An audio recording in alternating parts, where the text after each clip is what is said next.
Tiranossauro Rex. O maior carnívoro que já existiu sobre a face da Terra, um entre as centenas de dinossauros que foram reconstruídos e não exatamente trazidos de volta à vida. Pois dinossauros só voltam à vida nos filmes. Eles deixaram de existir 64 milhões de anos antes de os seres humanos surgirem na Terra ou constarem no cardápio.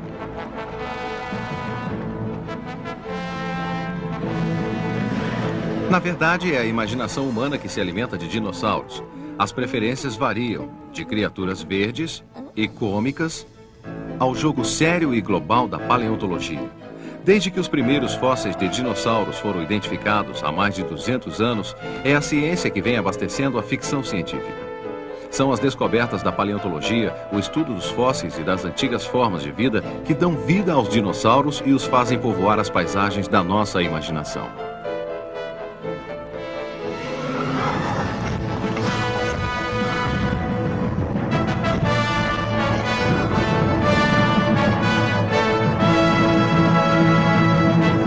Com um novo fóssil sendo descoberto a cada 7 semanas, nossos conhecimentos sobre os dinossauros aumentam cada vez mais. De onde veio o nome dinossauro? Sir Richard Owen entrou para a história quando declarou que os fósseis dos animais gigantes que começaram a ser descobertos na Inglaterra no início do século XIX deveriam ser chamados de dinossauria, que significa lagartos terríveis. Por que lagartos? Sabemos que os dinossauros eram semelhantes aos répteis porque os fósseis revelavam que eles tinham pele escamosa e punham ovos. É a forma do corpo dos dinossauros que os diferencia dos répteis. Em 250 milhões de anos, a forma dos répteis incorporou as pernas curtas e escarrapachadas do lagarto e as pernas curtas e curvas dos crocodilos ancestrais. Os dinossauros evoluíram graças a uma significativa mudança na forma de suas pernas. As pernas dos dinossauros eram mais compridas e ficavam posicionadas sob o corpo. Essa mudança aconteceu em modelos de 4 e de 2 patas. Além de poderem se erguer do chão, os dinossauros também podiam correr mais depressa que qualquer outro animal. A habilidade para perseguir uma presa ou fugir de um predador foi um fator decisivo para a sobrevivência dos dinossauros. O tiranossauro sobrevivia comendo o seu próprio peso em carne todas as semanas, ou seja, 7 toneladas de carne, o equivalente a 12 vacas. O primeiro tiranossauro encontrado não recebeu logo de início o nome Tyrannosaurus Rex. Quando Barnum Brown, conhecido como o Sr. Ossos, por causa do grande número de dinossauros que encontrou, descobriu o primeiro tiranossauro em 1900. Ele o identificou como um grande carnívoro e chamou-o de Dinamosaurus imperiosus. Mas o Dinamosaurus imperiosus, transformado da noite para o dia na maior sensação do mundo da paleontologia, logo receberia um nome mais apropriado ao carnívoro que já viveu na Terra. Tyrannosaurus Rex, que significa literalmente lagarto tirano rei.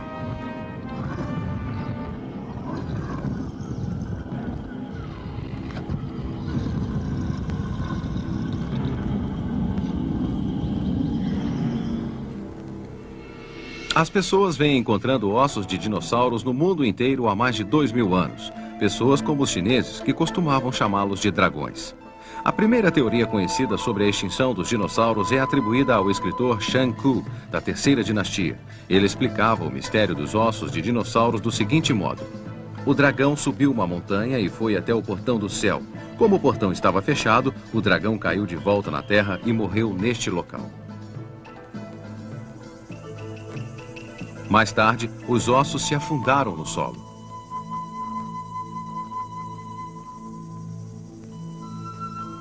Embora ainda não saibamos explicar por que os dinossauros se extinguiram, pelo menos sabemos quando.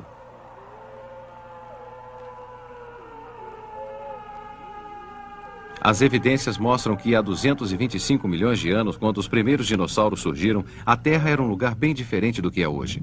Todos os continentes estavam reunidos num único bloco, formando um supercontinente chamado Pangeia. Durante os 160 milhões de anos seguintes, os dinossauros dominaram a Terra. Para se ter uma ideia desta imensa escala de tempo, basta imaginar um livro com 225 páginas, cada página correspondendo a 1 milhão de anos. Os dinossauros seriam os personagens principais do livro durante as primeiras 160 páginas. Os mamíferos estariam incluídos no último terço do livro. Os seres humanos apareceriam apenas no início da última página, 1 milhão de anos atrás. E só no final da página os seres humanos ficariam sabendo da existência dos dinossauros.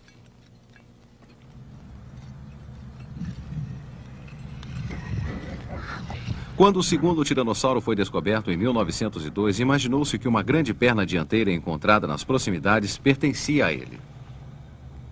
Apenas 88 anos mais tarde, em 1990, quando o 10º tiranossauro foi encontrado, é que os paleontólogos perceberam que o Sr. Ossos cometera um engano. Esse não foi o primeiro engano cometido durante a montagem do esqueleto de um dinossauro.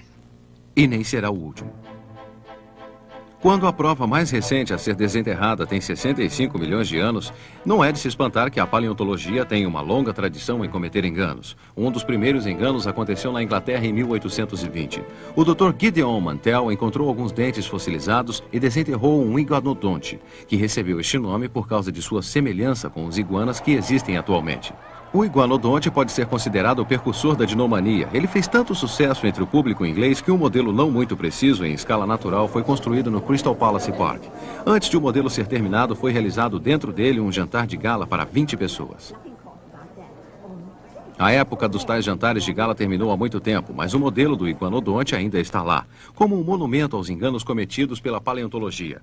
O que Mantell acreditava ser um chifre do nariz era, na verdade, uma garra do polegar da pata do iguanodonte. O que até hoje continua sendo um mistério é a localização exata de outros modelos em tamanho natural, quebrados e enterrados no Central Park de Nova York à espera de algum paleontólogo urbano.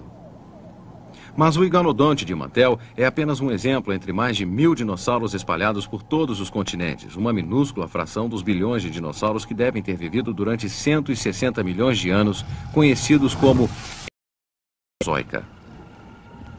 Como era o mundo naquele tempo? No começo da era Mesozoica, no período Triássico, quando os primeiros dinossauros surgiram, a paisagem era dominada por plantas baixas, arbustivas, parecidas com samambaias.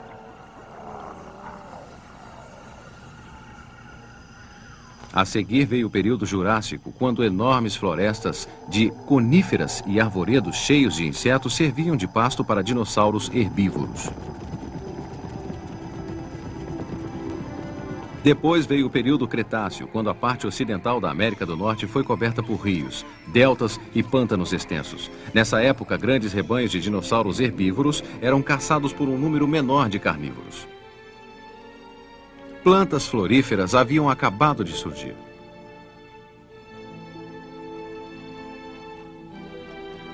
E no ar denso pairava o odor do hálito do tiranossauro. Ninguém afirma que o tiranossauro podia matar uma presa apenas com seu mau hálito. No entanto, muitos acreditavam que o número de bactérias na boca do tiranossauro era tão grande que bastava à presa levar uma pequena mordida cética para morrer logo em seguida de infecção generalizada. Tal teoria não parece absurda se pensarmos no dragão de Komodo, o maior lagarto vivo do mundo, que também usa mordidas céticas quando está caçando.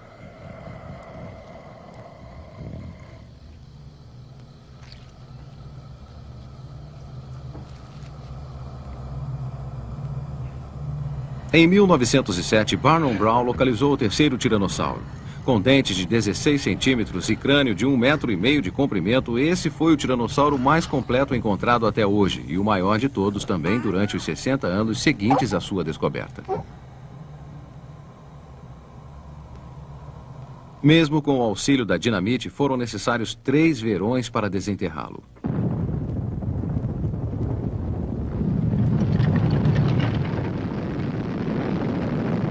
Atualmente, as escavações transformaram-se numa ciência mais cuidadosa e exata.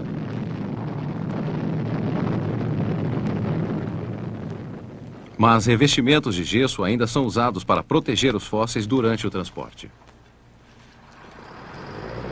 O uso de equipamentos pesados mais modernos agilizaram as escavações e a transferência dos fósseis para os laboratórios. Uma bela ajuda quando um bloco de pedra contendo uma cauda de hadrossauro perfeitamente preservada pode ter até 2 metros de comprimento.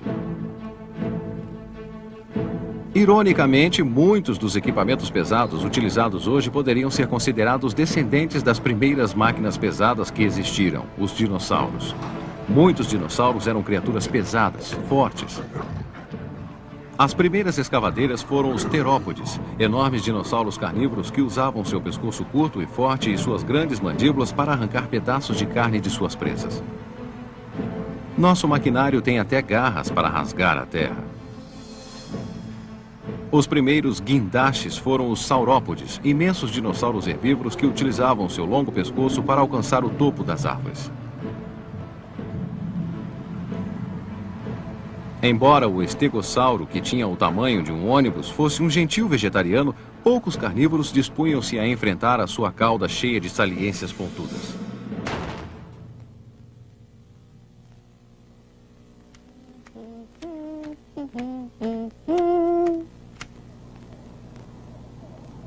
Além de servirem como arma de autodefesa, as caudas tinham outra finalidade. Dinossauros de pescoço comprido eram contrabalanceados com as pontes suspensas atuais. Eles tinham longas caudas que serviam de contrapeso aos pescoços compridos. O pescoço do dinossauro mais longo encontrado até hoje mede 11 metros.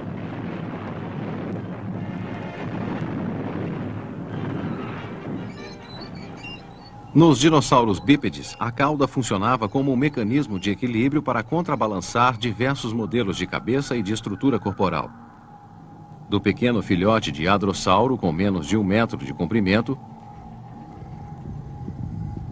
até o albertossauro, um carnívoro de 9 metros de comprimento. Equilíbrio era fundamental quando um dinossauro decidia correr. Imagine um avestruz de várias toneladas e terá uma ideia de como os dinossauros predadores mais rápidos deviam mover-se. Mas que velocidade eles conseguiam alcançar? Por meio de pegadas fossilizadas, chamadas de vestígios fósseis, os paleontólogos podem calcular quão rápido os dinossauros corriam. A velocidade máxima alcançada pelo tiranossauro, porém, continua sendo assunto de discussão, variando de lentos 24 km por hora a rápidos 64 km por hora. A única certeza é que um homem precisaria de muita sorte para conseguir alcançar a linha de chegada antes de ser devorado por um tiranossauro.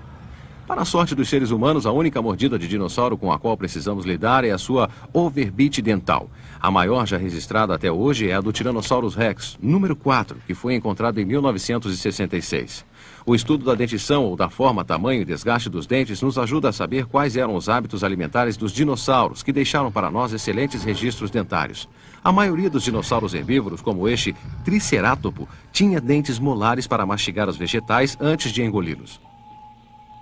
O dinossauro que tinha o maior número de dentes era o Edmontossauro, também conhecido como o pesadelo da fadinha dos dentes. Ele possuía mais de 1000 dentes que funcionavam como afiados raladores de vegetais.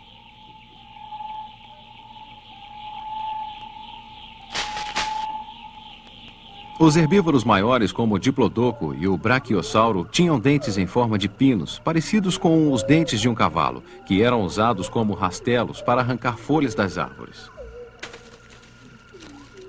Muitos deles não mastigavam a comida, engoliam tudo inteiro. E os carnívoros que se alimentavam desses herbívoros? Do Albertossauro até o Baryonyx, que era parecido com um crocodilo, a maioria dos carnívoros tinha dentes em forma de punhal. Muitos deles, como o Tiranossauro, tinham dentes serreados, como a lâmina de uma faca de churrasco, para raspar a carne dos ossos.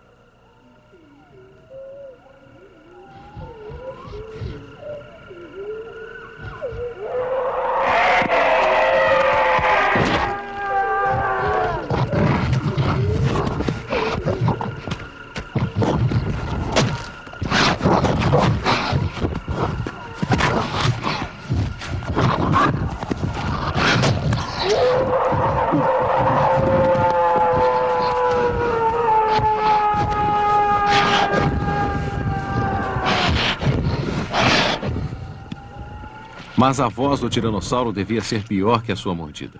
Será que os grandes carnívoros eram assassinos? Ou limitavam-se a comer os animais mortos que encontravam?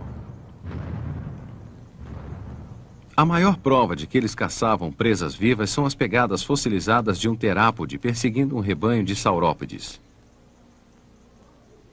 Este tipo de prova sustenta a teoria de que grandes rebanhos de dinossauros herbívoros eram caçados por um número menor de predadores, fazendo da era mesozoica um cenário não muito diferente da savana africana atual.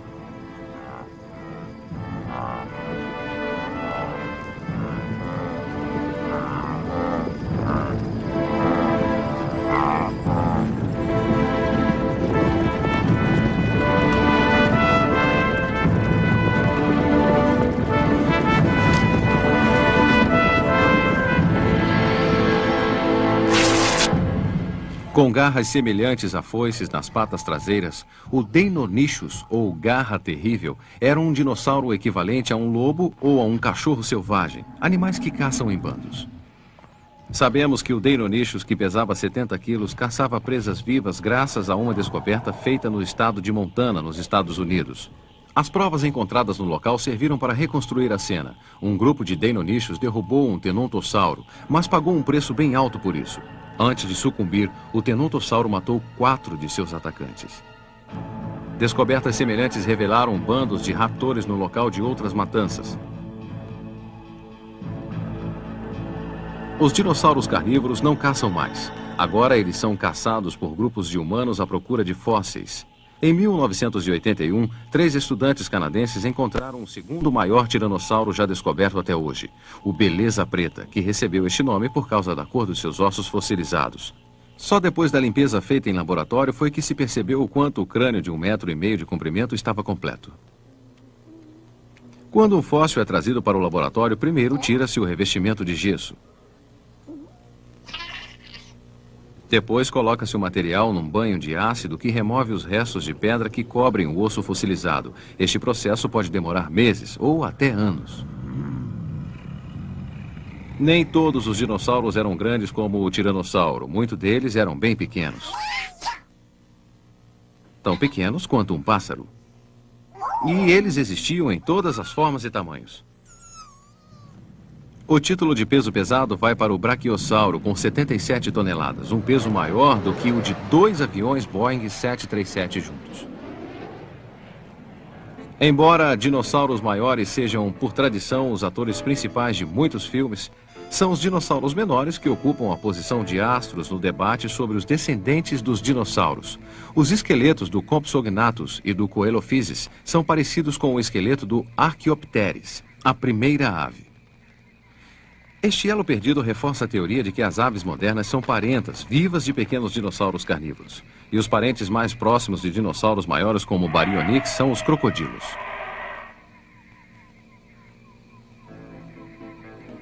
O 9º tiranossauro foi encontrado em 1987 e forneceu a primeira vértebra da ponta da cauda de que se tem notícia. Todos os ossos do tiranossauro já foram encontrados, com exceção de suas patas dianteiras, misteriosamente atrofiadas.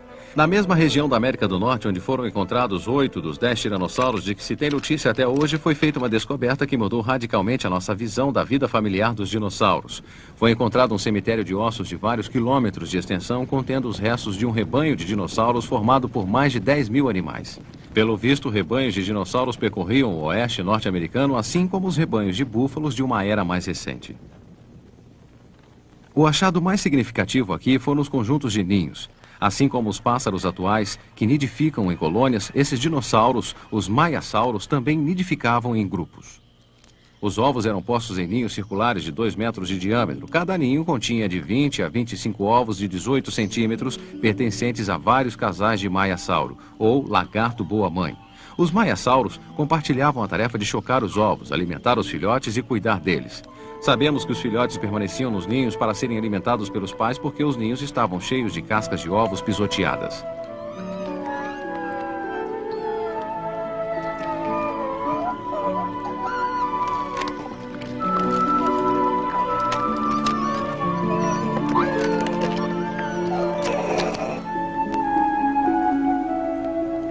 Às vezes, os ovos dos dinossauros serviam de alimento para outros dinossauros.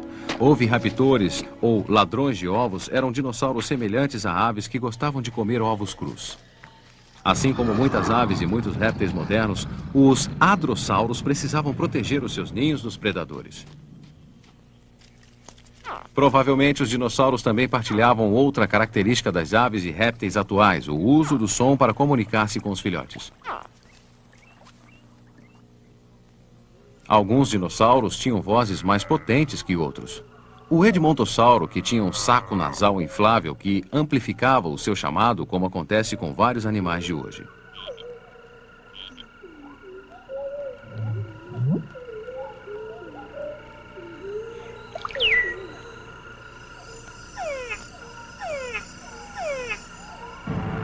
Os acessórios cefálicos dos dinossauros serviam para uma atividade menos harmoniosa. Dar cabeçada era talvez o modo mais comum de se resolverem problemas de demarcação de território ou de disputa por uma fêmea. Essa tradição continua sendo seguida por muitos animais modernos.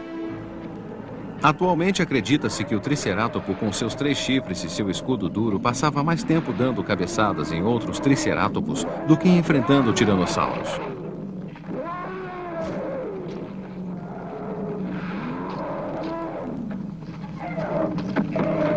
O 10º tiranossauro foi desenterrado em 1990 por John Horner. Este fóssil 90% completo foi o primeiro a produzir um membro anterior completo. A noção de que o tiranossauro tinha 3 dedos, aceita desde 1902, era falsa. Ele tinha apenas 2 dedos. Mas no jogo da paleontologia, mistérios ainda maiores continuam sem resposta, dando origem às mais diversas teorias. Os dinossauros tinham sangue frio como os répteis ou sangue quente como as aves? Este é o tipo de questão que os paleontólogos adoram discutir durante horas. Aqueles que afirmam que os dinossauros tinham sangue quente lembram que muitos fósseis foram encontrados no norte do Canadá e na região antártica. Eles alegam que os dinossauros tinham sangue quente porque os animais de sangue frio, à mercê das temperaturas externas, não poderiam ter vivido em lugares tão frios.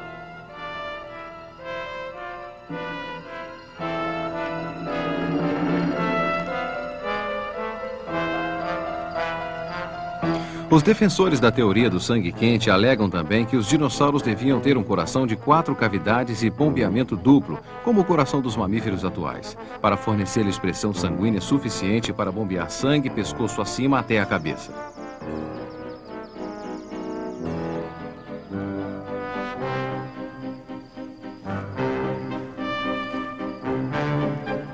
O coração de um animal de sangue frio não seria capaz de bombear sangue em quantidade suficiente para o cérebro dos dinossauros, fazendo com que eles sofressem desmaios constantes. Mas a prova mais forte de que os dinossauros tinham sangue quente são os seus ossos, cheios de buracos que indicam a presença de uma rede de vasos sanguíneos tão complexa quanto a dos mamíferos modernos. Os estudiosos que afirmam que os dinossauros tinham sangue frio garantem que essa prova é inconsistente. Eles argumentam que os dinossauros que viviam no norte gelado migravam para o sul durante o inverno. Eles argumentam também que os crocodilos têm coração de 4 cavidades e mesmo assim são animais de sangue frio. Além disso, eles sugerem que os dinossauros eram capazes de armazenar uma grande quantidade de calor em seus corpos imensos.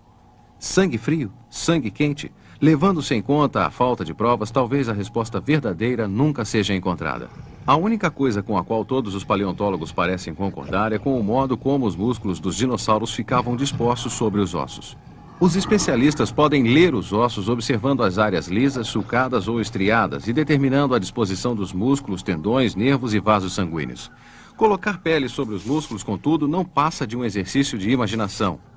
Para quebrar os contornos do corpo, alguns dinossauros deviam ter listras. Como a camuflagem era importante, com certeza nenhum dinossauro tinha estampa de bolinhas. Placas protetoras eram bastante populares. As placas mais duras eram as dos anquilossauros. Nenhuma placa protetora, porém, foi capaz de evitar a extinção dos anquilossauros e de todos os outros dinossauros. O maior mistério relacionado aos dinossauros é exatamente a causa da sua extinção. Existem muitas teorias. Uma delas afirma que um aumento exagerado na quantidade de raios ultravioleta provocou catarata nos dinossauros, que ficaram cegos e morreram. Antigamente, acreditava-se que os dinossauros tornaram-se tão enormes e letárgicos que morreram de tédio. Uma das teorias mais aceitas até hoje em dia é sustentada pelo fato de que na mesma época em que os dinossauros desapareceram, um meteoro de 8 a 16 quilômetros de diâmetro atingiu a Terra, abrindo uma cratera de 150 quilômetros de diâmetro e levantando uma imensa nuvem de poeira e fumaça que envolveu a Terra e bloqueou a passagem dos raios solares durante meses ou anos. O único problema com essa teoria é que foram encontrados dentes fossilizados de dinossauros que viveram muito tempo depois deste evento cataclísmico. São provas assim que fazem com que alguns cientistas acreditem que o declínio dos dinossauros foi mais gradual. Talvez eles tenham se tornado extintos porque não conseguiriam manter a temperatura corporal baixa durante os verões cada vez mais quentes. Talvez o recuo dos mares tenha transformado os habitats dos dinossauros em desertos. Ou talvez tenha acontecido o contrário, que os mares possam ter inundado as terras baixas onde a maioria dos dinossauros vivia.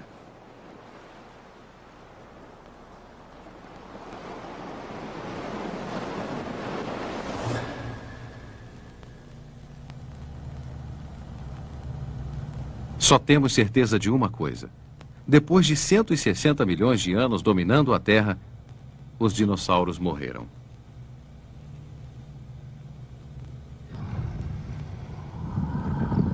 Mas a vida na Terra continuou a evoluir até que os seres humanos surgiram para estudar os restos fossilizados e perder-se em sua fantástica realidade. Algumas pessoas diriam que os dinossauros voltaram à vida no mundo todo. Existem mais deles no presente do que no passado.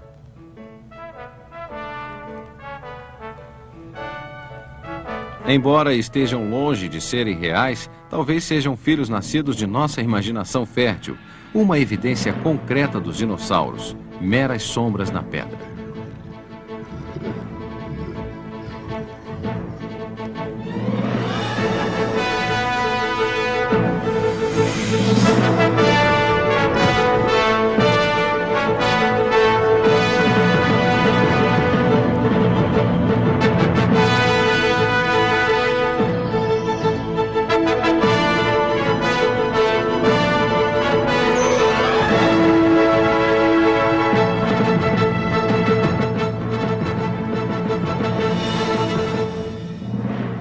Com certeza existem muitos outros dinossauros à espera de serem descobertos.